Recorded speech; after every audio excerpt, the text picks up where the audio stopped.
Hello dear students, welcome to my YouTube channel.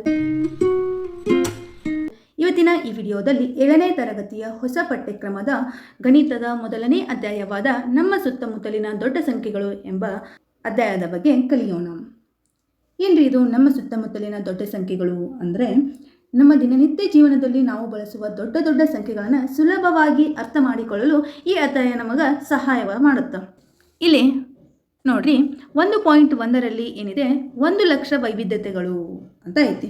ಏನ್ರಿ ಇದು 1,00,000 ವೈವಿಧ್ಯತೆ ಅಂದ್ರೆ 1,00,000 ಎಂಬ ದೊಡ್ಡ ಸಂಖ್ಯೆಯ ಮೌಲ್ಯವನ್ನು ಒಂದು ಆಸಕ್ತಿದಾಯಕ ಕಥೆಯ ಮೂಲಕ ತಿಳಿಯಲಿದ್ದೇವೆ. ಈಶ್ವರಪ್ಪ ಕರ್ನಾಟಕದಲ್ಲಿನ ಒಂದು ಪಟ್ಟಣ ಚಿಂತಾಮಣಿಯಲ್ಲಿರುವ ಒಬ್ಬ ರೈತ. ನಮ್ಮ ಕಥೆಯ ನಾಯಕ ಯಾರು? ಈಶ್ವರಪ್ಪ. ಇವರು ಕರ್ನಾಟಕದ ಚಿಂತಾಮಣಿ ಎಂಬ ಊರಿನಲ್ಲಿ ವಾಸವಾಗುವ ಒಬ್ಬ ಸಾಮಾನ್ಯ ರೈತರಾಗಿದ್ದರು. ಅವರು ತಮ್ಮ ಭತ್ತದ ಹೊಲಕ್ಕಾಗಿ ಬೀಜಗಳನ್ನು ಖರೀದಿಸಲು ನಿಯಮಿತವಾಗಿ ಮಾರುಕಟ್ಟೆಗೆ ಹೋಗುತ್ತಿರುತ್ತಾರೆ. ಪ್ರತಿ ಬಾರಿ ಇವ್ರು ಏನು ಮಾಡ್ತಿದ್ರು ಅಂದ್ರೆ ತಮ್ಮ ಹೊಲದಲ್ಲಿ ಭತ್ತವನ್ನು ಬೆಳೆಯಲು ಬೇಕಾದ ಬಿತ್ತನೆಯ ಬೀಜವನ್ನು ಅಂದರೆ ಕೊಂಡುಕೊಳ್ಳಲಿಕ್ಕೆ ಏನು ಮಾಡ್ತಿದ್ರು, ಅವರು ರೆಗ್ಯುಲರ್ ಆಗಿ ಮಾರ್ಕೆಟ್ಗೆ ಹೋಗ್ತಿದ್ರಂತ. ಹೀಗೆ ಒಮ್ಮೆ ಅವರು ಹೋದಾಗ ರಾಮಣ್ಣ ಮತ್ತು ಲಕ್ಷ್ಮಮ್ಮ ಅವರ ಸಂಭಾಷಣೆಯನ್ನು ಕೇಳಿಸಿಕೊಂಡರು. ಒಂದು ದಿನ ಮಾರುಕಟ್ಟೆಗೆ ಹೋದಾಗ ಅಲ್ಲಿ ರಾಮಣ್ಣ ಮತ್ತು ಲಕ್ಷ್ಮಮ್ಮ ಎಂಬ ಇಬ್ಬರು ವ್ಯಕ್ತಿಗಳ ಮಾತಾಡ್ಕೊಳ್ಳೋದನ್ನು ಯಾರೋ ಈಶ್ವರಪ್ಪ ಅವರು ಕೇಳಿಸ್ಕೊತಾರಂತ. ಏನು ಹೇಳ್ತಾರೆ ನೋಡ್ರಿ, ರಾಮಣ್ಣ ಹೇಳಿದರು. ಇಲ್ಲೇ ರಾಮಣ್ಣ ಏನು ಹೇಳ್ತಾರಂದ್ರೆ, ಮೊದಲು ನಮ್ಮ ದೇಶದಲ್ಲಿ ಸುಮಾರು 1,00,000 ವಿಧದ ಅಕ್ಕಿಗಳಿತ್ತು.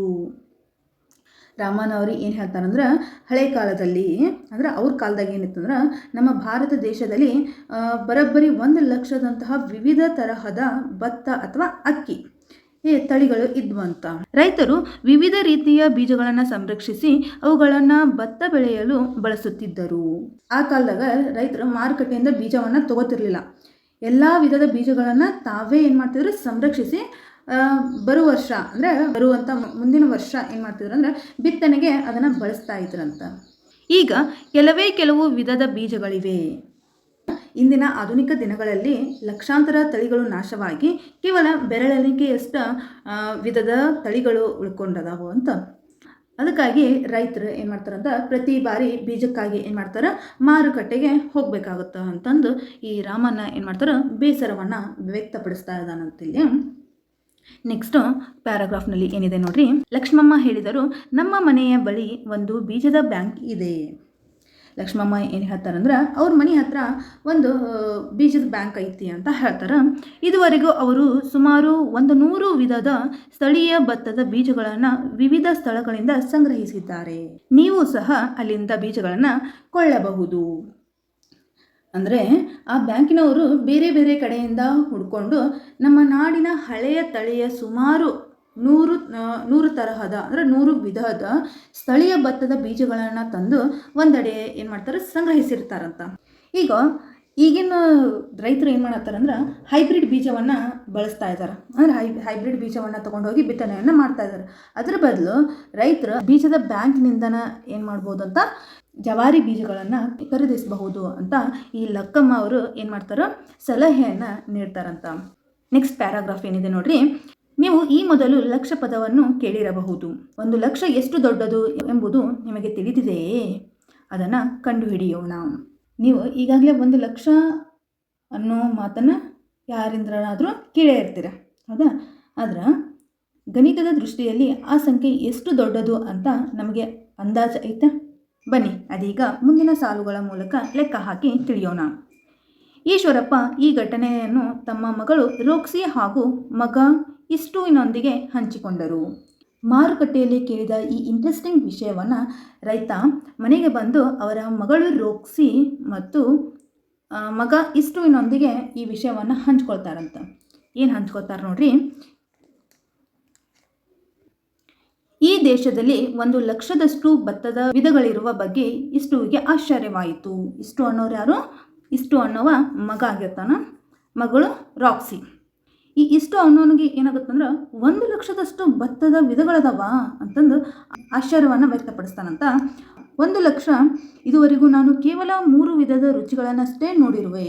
ನಾನು ಇಲ್ಲಿವರೆಗೂ ಮನೆಯಲ್ಲಿ ಕೇವಲ 3 ತರಹದ ಅಕ್ಕಿಯ ಅನ್ನವನ್ನಷ್ಟೇ ತಿಂದಿನಿಲ್ಲ, ಅಂದರೆ ಸೇವಿಸಿನಿಲ್ಲ ಅಂತಂದು ಹೇಳ್ತಾನಂತವ. ನಾವು ಪ್ರತಿದಿನ ಒಂದು ಹೊಸ ವಿಧದ ಅನ್ನವನ್ನು ಸೇವಿಸಿದರೆ ಎಲ್ಲ ವಿಧಗಳ ರುಚಿಯನ್ನು ನೋಡಲು ನಮ್ಮ ಜೀವಿತಾವಧಿ 100 ವರ್ಷಗಳಲ್ಲಿ ಸಾಧ್ಯವೇ? ಇಷ್ಟು ಅನ್ನೋರು ಅವ್ರ ಅಪ್ಪನಿಗೆ ಒಂದು ಪ್ರಶ್ನೆಯನ್ನು ಕೇಳ್ತಾರೆ. ಒಂದು ವೇಳೆ ನಾವು ದಿನಕ್ಕೆ ಒಂದೊಂದು ತರಹ ಅಕ್ಕಿಯನ್ನು ಅನ್ನ ಮಾಡ್ಕೊಂಡು ಊಟ ಮಾಡಿದ್ವಿ ಅಂದ್ರೂ ನಾವು 100 ವರ್ಷ ಬದುಕಿದ್ವಿ ಅಂತ ಅಂದ್ಕೊಂಡ್ರು ನಾವು ಇಷ್ಟು ತರಹದ ಅಂದರೆ 1,00,000 ವಿಧದ ಅಕ್ಕಿಯನ್ನು ತಿಂದು ಮುಗ್ಸೋಕೆ ಆಗುತ್ತಾ ಅಂತಂದು ಆತ ಅವ್ರ ಅಪ್ಪನಿಗೆ ಕ್ವಶನ್ ಮಾಡ್ತಾನಂತ. ನೀವೇನು ಆಲೋಚಿಸುವಿರಿ, ಊಹಿಸಿ. ಅಂದರೆ ಅವ್ರು ನಿಮಗೆ ಕ್ವಶನ್ ಕೇಳತ್ತಾರ, ಹೇಗೆ ಮಾಡ್ತೀರಾ ಇದನ್ನು, ನೀವೇನು ಯೋಚನೆ ಮಾಡತ್ತೀರಿ? ನಾನೇನು ಯೋಚನೆ ಮಾಡಿದ್ದಂದರೆ ನೋಡಿಲೆ, ಒಂದು ವರ್ಷಕ್ಕೆ ಎಷ್ಟು ದಿನಗಳು? 365 ದಿನಗಳು, ಹೌದಾ? ಹಾಗಾದ್ರೆ 100 ವರ್ಷಕ್ಕೆ ಎಷ್ಟಾಗುತ್ತಾ ಅನ್ನೋದನ್ನು ನಾವು ಕ್ಯಾಲ್ಕುಲೇಟ್ ಮಾಡಬೇಕು ಇವಾಗ, ಹೌದಾ? ಈಗ 365 ಇಂಟು 100 ಮಾಡಿದಾಗ ಎಷ್ಟಾಗುತ್ತಾ? 36,500 ದಿನಗಳು ಆಗ್ತಾವು. ಅಂದ್ರೆ ನಾವು ದಿನಕ್ಕೆ ಒಂದೊಂದು ತರಹದ ಅಕ್ಕಿಯನ್ನು ಅನ್ನ ಮಾಡ್ಕೊಂಡು ಊಟ ಮಾಡಿದರೂ ಸಹ ಎಷ್ಟು ರೀತಿಯ ಅನ್ನವನ್ನು ಸೇವಿಸ್ಬೋದು? 36,500 ವಿಧದ ಅಕ್ಕಿಯನ್ನು ಸೇವಿಸ್ಬೋದು. ಆದರೆ 1,00,000ವನ್ನು ತಲುಪಲಿಕ್ಕೆ ಸಾಧ್ಯ ಆಗುತ್ತಾ? ಇಲ್ಲವೇ ಇಲ್ಲ. ಇದೇ ಅಲ್ವಾ ದೊಡ್ಡ ಸಂಖ್ಯೆಗಳ ಗಣಿತ ಅನ್ನೋದು. ನೆಕ್ಸ್ಟ್ ಪೇಜ್ ಒಳಗೆ ಏನಿದೆ ನೋಡ್ರಿ. ಆದರೆ 1,00,000 ಎಂದರೆ ಎಷ್ಟು? ವಿನ್ಯಾಸವನ್ನು ವೀಕ್ಷಿಸಿ ಮುಂದೆ ನೀಡಿರುವ ಬಾಕ್ಸ್ಗಳನ್ನು ಭರ್ತಿ ಮಾಡಿ. ಈಗ ನಾವು 1,00,000 ಎನ್ನುವ ಸಂಖ್ಯೆ ಹೇಗೆ ಹುಟ್ಕೋತು ಅಂದರೆ ಹೇಗೆ ರೂಪುಗೊಳ್ತತಿ ಎಂಬುದನ್ನು ಒಂದು ಸುಂದರವಾದ ಗಣಿತದ ವಿನ್ಯಾಸದ ಮೂಲಕ ಕಲಿಯೋಣ. ಇಲ್ಲಿ ಅತಿ ದೊಡ್ಡ ಸಂಖ್ಯೆಗೆ ಒಂದನ್ನು ಕೂಡಿಸಿದಾಗ ಮುಂದಿನ ದೊಡ್ಡ ಸಂಖ್ಯೆ ಹೇಗೆ ಸಿಗುತ್ತಾ ಅನ್ನೋದನ್ನು ಈ ಬಾಕ್ಸ್ ತುಂಬುತ್ತಾ ಕಲಿಯೋಣ. ಏನಿದೆ ನೋಡಿ, 1ನೇ ಬಾಕ್ಸ್ನಲ್ಲಿ 3 ಅಂಕಿಗಳ ಅತಿ ದೊಡ್ಡ ಸಂಖ್ಯೆ ಯಾವುದು? 999, ಹೌದಾ? ಈ 999ಕ್ಕೆ ನಾವೇನು ಮಾಡ್ತಾ ಇದ್ದೀವಿ? ಒಂದನ್ನು ಕೂಡಿಸ್ತಾ ಇದ್ದೀವಿ. ಒಂದನ್ನು ಕೂಡಿಸಿದಾಗ ನಮಗೇನು ಸಿಗುತ್ತಾ? ಒಂದನ್ನು ಕೂಡಿಸಿದಾಗ ಎಷ್ಟಾಗುತ್ತಾ? 1,000 ಆಗುತ್ತಾ? ಈ 1,000 ಏನಿದು? 4 ಅಂಕಿಯ ಅತಿ ಚಿಕ್ಕ ಸಂಖ್ಯೆಯಾಗಿದೆ. ಆದ್ದರಿಂದ ಮೊದಲೇ ಬಾಕ್ಸ್ನಲ್ಲಿ 1000 ಅಂತ ಬರ್ಕೊಳ್ರಿ.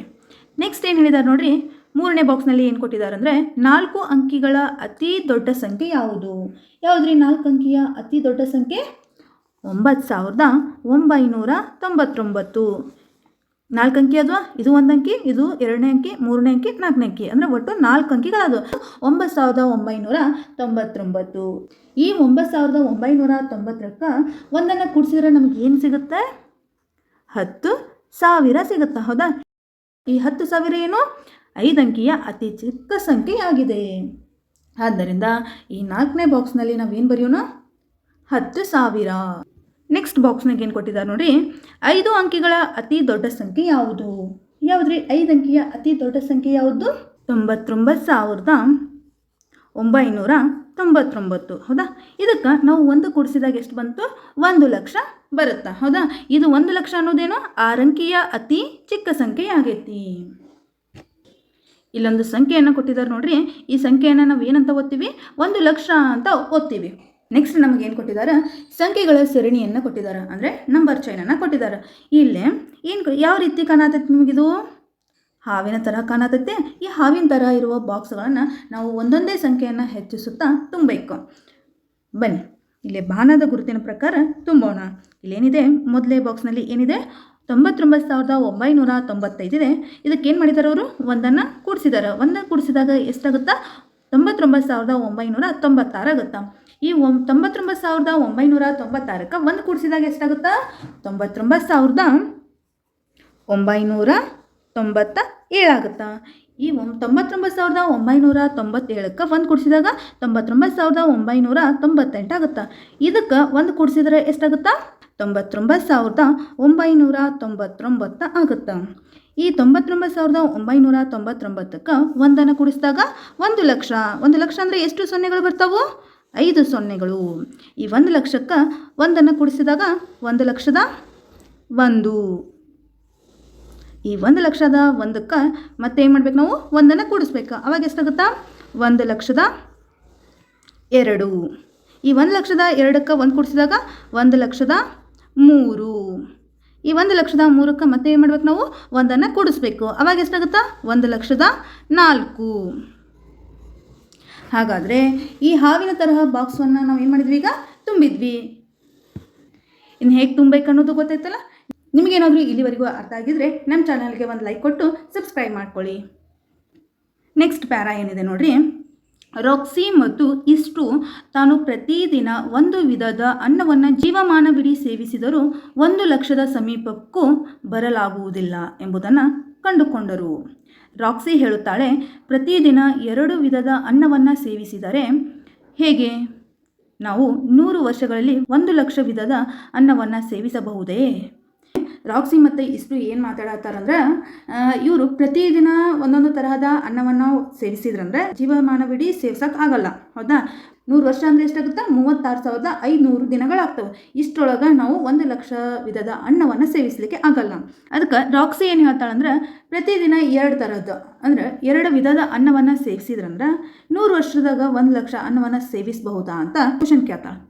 ಈ ರಾಕ್ಸಿ ಕೇಳಿರುವಂತಹ ಪ್ರಶ್ನೆಗೆ ಉತ್ತರ ಏನಾಗುತ್ತೆ ನೋಡ್ರಿ, ದಿನಕ್ಕೆ 2 ವಿಧದ ಅನ್ನವನ್ನು ಸೇವಿಸಬಹುದಾ ಅಂತ ಕೇಳ್ತಾರೆ. ಅಂದರೆ 100 ವರ್ಷಕ್ಕೆ ಎಷ್ಟು ದಿನಗಳಾಗ್ತಾವೋ? 36,500 ದಿನಗಳಾಗ್ತಾವೆ, ಹೌದಾ? 36,500 ದಿನಕ್ಕೆ ರಾಕ್ಸಿ ಏನು ಹೇಳ್ತಾಳೆ, ದಿನಕ್ಕೆ ಎಷ್ಟು ವಿಧದ ಅಕ್ಕಿಯನ್ನು ಸೇವಿಸಬಹುದು ಅಂತ ಹೇಳ್ತಾಳೆ? 2 ವಿಧದ ಅಂತ ಹೇಳ್ತಾಳೆ, ಹೌದಾ? ಈ 2 ವಿಧದ ಅಕ್ಕಿಯನ್ನು ಅಂದರೆ ಅನ್ನವನ್ನು ನಾವು 36,500 ದಿನಕ್ಕೆ ಗುಣಾಕಾರ ಮಾಡಿದಾಗ 73,000 ವಿಧದ ಅಕ್ಕಿಯನ್ನು ಅನ್ನ ಮಾಡಿ ಊಟ ಮಾಡ್ಬೋದು. ಅಂದ್ರೆ ದಿನಕ್ಕೆ 2 ಬಾರಿ ತಿಂದ್ರೂ ನಾವು 1,00,000 ತಲುಪಲಿಕ್ಕೆ ಸಾಧ್ಯ ಆಗಲ್ಲ. ನೆಕ್ಸ್ಟ್ ಏನು ಹೇಳಿದ್ದಾರೆ ನೋಡ್ರಿ, ಒಬ್ಬ ವ್ಯಕ್ತಿ ಪ್ರತಿದಿನ 3 ವಿಧದ ಅನ್ನವನ್ನು ಸೇವಿಸಿದರೆ ಹೇಗೆ? 2 ವಿಧದ ಅನ್ನವನ್ನು ಊಟ ಮಾಡಿದಾಗ ಸೇವಿಸಲಿಕ್ಕೆ ಸಾಧ್ಯ ಆಗಲ್ಲ. ಅದೇ ಏನಾದರೂ 3 ವಿಧದ ಅನ್ನವನ್ನು ಸೇವಿಸಿದರೆ ಹೇಗೆ? ಅವರು 100 ವರ್ಷಗಳ ಜೀವಿತಾವಧಿಯಲ್ಲಿ ಎಲ್ಲ ವಿಧದ ಅನ್ನದ ರುಚಿಯನ್ನು ಸವಿಬಹುದೇ? ಕಂಡುಹಿಡಿಯಿರಿ. ಕಂಡುಹಿಡಿಯೋಣ.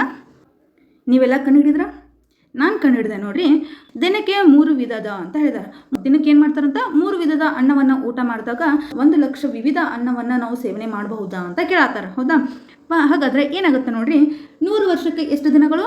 36,500 ದಿನಗಳು. ಹಾಗಾದರೆ ಒಂದು ದಿನಕ್ಕೆ ನಾವು ಎಷ್ಟು ವಿಧದ ಅನ್ನವನ್ನು ಸೇವನೆ ಮಾಡ್ತೀವಿ? ನಾವು 3 ವಿಧದ ಅನ್ನವನ್ನು. ಇದನ್ನು 100 ವರ್ಷದ ದಿನಗಳಿಗೆ ಗುಣಿಸಿದಾಗ 1,09,500 ಆಗುತ್ತಾ. ಅಂದರೆ 1,09,500 ವಿಧದ ಅಕ್ಕಿಯನ್ನು ಅನ್ನ ಮಾಡಿ ನಾವು ಸೇವನೆ ಮಾಡ್ಬೋದು, ಹೌದಲ್ವಾ?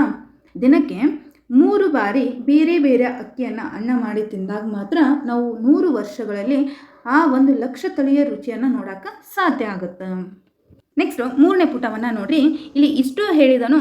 ಇಷ್ಟು ಏನು ಹೇಳ್ತಾನಪ್ಪ ಅಂದರೆ, 1 ವರ್ಷದಲ್ಲಿ ಅಧಿಕ ವರ್ಷಗಳನ್ನು ಹೊರತುಪಡಿಸಿ ಎಷ್ಟು ದಿನಗಳಿವೆ ಎಂಬುದು ನಿಮಗೆ ತಿಳಿದಿದೆಯೇ? 1 ವರ್ಷಕ್ಕೆ ಎಷ್ಟು ದಿನಗಳದಾವು? 365 ದಿನಗಳದಾವು. ಅದು ಅಧಿಕ ವರ್ಷವನ್ನು ಹೊರತುಪಡಿಸಿ. ಅಧಿಕ ವರ್ಷ ಆದರೆ ಎಷ್ಟಾಗುತ್ತಾ? 366 ದಿನಗಳಾಗ್ತವು. ಇಲ್ಲಿ ಅಧಿಕ ವರ್ಷವನ್ನು ಹೊರತುಪಡಿಸಿ ಅಂತ ಹೇಳಿದ್ದಾರೆ. ಅಂದರೆ ಎಷ್ಟು ದಿನಗಳದು? 365 ದಿನಗಳದು. ನಾವು Y ವರ್ಷಗಳಷ್ಟು ಜೀವಿಸಿದರೆ ನಮ್ಮ ಜೀವಿತಾವಧಿಯಲ್ಲಿ 365 × Y ದಿನಗಳಾಗಿರುತ್ತವೆ. ಇಲ್ಲಿ ಒಂದು ಪ್ರಶ್ನೆಯನ್ನು ಕೇಳಿದ್ದಾರೆ ನೋಡ್ರಿ. ವಾಯ್ಗೆ ಒಂದು ಸಂಖ್ಯೆಯನ್ನು ಆಯ್ಕೆ ಮಾಡಿಕೊಳ್ಳಿ. ನಿಮ್ಮ ಆಯ್ಕೆಯ ವಾಯ್ ವರ್ಷದಲ್ಲಿ 1,00,000ಕ್ಕೆ ಸಮೀಪವಾಗಿ ಎಷ್ಟು ದಿನಗಳಿರುತ್ತವೆ? ಈ ಪ್ರಶ್ನೆ ಏನಪ್ಪ ಅಂದ್ರೆ, 1,00,000 ದಿನಗಳಾಗಬೇಕಾದ್ರೆ ಮನುಷ್ಯ ಎಷ್ಟು ವರ್ಷ ಬದುಕಿರಬೇಕು ಅನ್ನೋದು ಚಾಲೆಂಜ್. ಇಲ್ಲಿ ನಾವಿಲ್ಲಿ ವಾಯ್ ಅಂದರೆ ಏನು ತಗೊಂಡು 274 ವರ್ಷ ಅಂತ ಕನ್ಸಿಡರ್ ಮಾಡೋಣ. ಕನ್ಸಿಡರ್ ಮಾಡಿದಾಗ ಏನಾಗುತ್ತೆ ನೋಡ್ರಿ, 1 ವರ್ಷಕ್ಕೆ ಎಷ್ಟು ದಿನಗಳು? 365 ದಿನಗಳು. 274ನ್ನ ಗುಣಿಸಿದಾಗ ಎಷ್ಟಾಗುತ್ತಾ? 1,10,000 ದಿನಗಳು ಆಗ್ತಾವೆ. ಅಂದ್ರೆ 1,00,000 ದಿನಗಳು ಬದುಕಬೇಕಾದ್ರೆ ಮನುಷ್ಯ ಸುಮಾರು 274 ವರ್ಷ ಬದುಕಬೇಕಾಗುತ್ತೆ. ಇದು ಅರ್ಥ ಆಗಿದೆ ಅಂತ ಅನ್ಕೋತೀನಿ. ನೆಕ್ಸ್ಟ್ ಏನಿದೆ ನೋಡ್ರಿ, ಇಲ್ಲಿ ಒಂದು ಕ್ವಶನ್ ಕೊಟ್ಟಿದ್ದಾರೆ, ಕಂಡುಹಿಡಿಯಿರಿ ಅಂತ ಐತೆ. ಏನಿದೆ? ಮೊದಲೇ ಪ್ರಶ್ನೆ ನೋಡ್ರಿ. 2011ರ ಜನಗಣತಿ ಪ್ರಕಾರ ಚಿಂತಾಮಣಿ ಪಟ್ಟಣದ ಜನಸಂಖ್ಯೆ ಸುಮಾರು 75,000 ಇತ್ತು. 75,000 1,00,000ಕ್ಕೆ ಎಷ್ಟು ಕಡಿಮೆ ಇದೆ ಅನ್ನೋದನ್ನು ನಾವಿಲ್ಲಿ ಕ್ಯಾಲ್ಕುಲೇಟ್ ಮಾಡಬೇಕು. ಏನಂದರೆ 2011ರ ಜನಗಣತಿ ಪ್ರಕಾರ ಈ ಚಿಂತಾಮಣಿ ಅನ್ನೋ ಊರಿನಾಗ ಸುಮಾರು 75,000 ಜನರಿದ್ರಂತ. ಹಾಗಾದ್ರೆ ಈ 75,000 ಜನ ಇದ್ದಾರಲ್ಲ, ಇದು 1,00,000ಕ್ಕೆ ಎಷ್ಟು ಕಮ್ಮಿ ಐತಿ ಅನ್ನೋದನ್ನು ನಾವು ಕಂಡುಹಿಡಿಬೇಕು. ಇವಾಗ ಎಷ್ಟು ಕಮ್ಮಿ ಐತಿ ಅಂತ ಹೇಗೆ ಕಂಡುಹಿಡ್ತೀರಾ? 1,00,000ಕ್ಕೆ ಎಷ್ಟು ಕಮ್ಮಿ ಐತಿ ಅಂತ ಕೇಳಿದಾರಲ್ಲ, ಹಾಗಂದ್ರೆ ನಾವು ಏನು ಮಾಡ್ಬೇಕು? ಫಸ್ಟ್ 1,00,000ದೊಳಗೆ 75,000ವನ್ನು ಕಳೆದಾಗ ಇನ್ನೂ ಎಷ್ಟು ಜನ ಬೇಕಾಗ್ತಾರ ಅನ್ನೋದು ನಮಗೆ ಗೊತ್ತಾಗುತ್ತೆ. ಅದು ಹೇಗೆ ಅಂತ ನೋಡೋಣ. ಈಗ 1,00,000 ಜನಸಂಖ್ಯೆ ಒಳಗೆ ಎಷ್ಟು 2011ರ ಜನಗಣತಿ ಪ್ರಕಾರ ಎಷ್ಟು ಜನಸಂಖ್ಯೆ ಇತ್ತು? 75,000 ಜನಸಂಖ್ಯೆ ಇತ್ತು. ಅದು 1,00,000ಕ್ಕೆ ಎಷ್ಟು ಕಮ್ಮಿ ಐತಿ ಅಂತ ಕೇಳಿದಾರೆ. 1,00,000ಕ್ಕೆ ಎಷ್ಟು ಕಮ್ಮಿ ಐತಿನ? 25,000 ಜನ ಬೇಕಾಗ್ತಾರೆ ನಮಗೆ. ಈ 25,000 ಜನ ಆದ್ರೆ ಅಂದ್ರೆ 1,00,000 ಆಗುತ್ತೆ. 1,00,000ಕ್ಕೆ ಎಷ್ಟು ಕಡಿಮೆ ಐತಿ ಹಂಗಂದ್ರೆ 25,000 ಜನಸಂಖ್ಯೆ ಕಡಿಮೆ ಇದೆ. ನೆಕ್ಸ್ಟ್ 2ನೇ ಪ್ರಶ್ನೆ ಏನಿದೆ ನೋಡ್ರಿ. 2024ಕ್ಕೆ ಚಿಂತಾಮಣಿ ಪಟ್ಟಣದ ಅಂದಾಜಿತ ಜನಸಂಖ್ಯೆ 1,06,000. 1,00,000ಕ್ಕಿಂತ 1,06,000 ಎಷ್ಟು ಹೆಚ್ಚು ಇದೆ ಅಂತ ಕ್ಯಾಲ್ಕುಲೇಟ್ ಮಾಡಬೇಕು. ಇಲ್ಲಿ ಏನಂದರೆ 2026 ಜನಗಣತಿ ಪ್ರಕಾರ ಚಿಂತಾಮಣಿ ಪಟ್ಟಣದಲ್ಲಿ ಒಟ್ಟು ಜನಸಂಖ್ಯೆ ಎಷ್ಟಿದಾರೋ 1,06,000 ಜನಸಂಖ್ಯೆ ಐತಿ. ಇದು 1,00,000ಕ್ಕೆ ಎಷ್ಟು ಜನ ಹೆಚ್ಚಾದರು ಅನ್ನೋದನ್ನ ಕಂಡುಹಿಡಿಬೇಕು. ಇವಾಗ 2014ನೇ ಜನಗಣತಿ ಪ್ರಕಾರ 1,06,000 ಜನಸಂಖ್ಯೆ ಐತಿ. ನಮಗೆ ಎಷ್ಟು ಬೇಕು? 1,00,000 ಅಷ್ಟೇ ಬೇಕಾಗಿತ್ತು. ಹಾಗಾದರೆ ಎಷ್ಟು ಹೆಚ್ಚಾದರೂ 6,000 ಜನಸಂಖ್ಯೆ ಹೆಚ್ಚಾಯಿತು. ನೆಕ್ಸ್ಟ್ ಥರ್ಡ್ ಕ್ವಶನ್ ಏನಿದೆ ನೋಡ್ರಿ, 2011ರಿಂದ 2024ಗೆ ಚಿಂತಾಮಣಿಯ ಜನಸಂಖ್ಯೆ ಎಷ್ಟು ಹೆಚ್ಚಳವಾಗಿದೆ? 2024 ಜನಗಣತಿ ಪ್ರಕಾರ ಜನಸಂಖ್ಯೆ ಎಷ್ಟೈತಿ? 1,06,000. ಅದೇ 2011 ಜನಗಣತಿ ಪ್ರಕಾರ ಎಷ್ಟೈತಿ? 75,000 ಐತಿ. ಈ 1,06,000 ಒಳಗೆ 75,000 ಕಳೆದ್ರೆ ಎಷ್ಟು ಬರುತ್ತಾ? 31,000. ಹಾಗಾದ್ರೆ 2011ರಿಂದ 2024ಕ್ಕೆ ಚಿಂತಾಮಣಿಯ ಜನಸಂಖ್ಯೆ ಎಷ್ಟು ಹೆಚ್ಚಳವಾಯ್ತು? 31,000 ಜನಸಂಖ್ಯೆ ಹೆಚ್ಚಳವಾದರು. ಇಲ್ಲಿವರೆಗೂ ಅರ್ಥ ಆಗಿದೆ ಅಂತ ಅನ್ಕೋತೀನಿ. ನಿಮಗೇನಾದರೂ ಇದರಲ್ಲಿ ಡೌಟ್ಸ್ ಇದ್ದರೆ ಪ್ಲೀಸ್ ಕಮೆಂಟ್ ಬಾಕ್ಸ್ನಲ್ಲಿ ಕಮೆಂಟ್ ಮಾಡಿ, ಹಾಗೆ ನಮ್ಮ ಚಾನಲನ್ನು ಸಬ್ಸ್ಕ್ರೈಬ್ ಮಾಡಿ. Thanks for watching. ಈ ವಿಡಿಯೋ ಇಷ್ಟ ಆದರೆ ಲೈಕ್ ಮಾಡಿ, ಶೇರ್ ಮಾಡಿ, ಕಮೆಂಟ್ ಮಾಡಿ, ಹಾಗೆ ಸಬ್ಸ್ಕ್ರೈಬ್ ಮಾಡಲು ಮರಿಬೇಡಿ.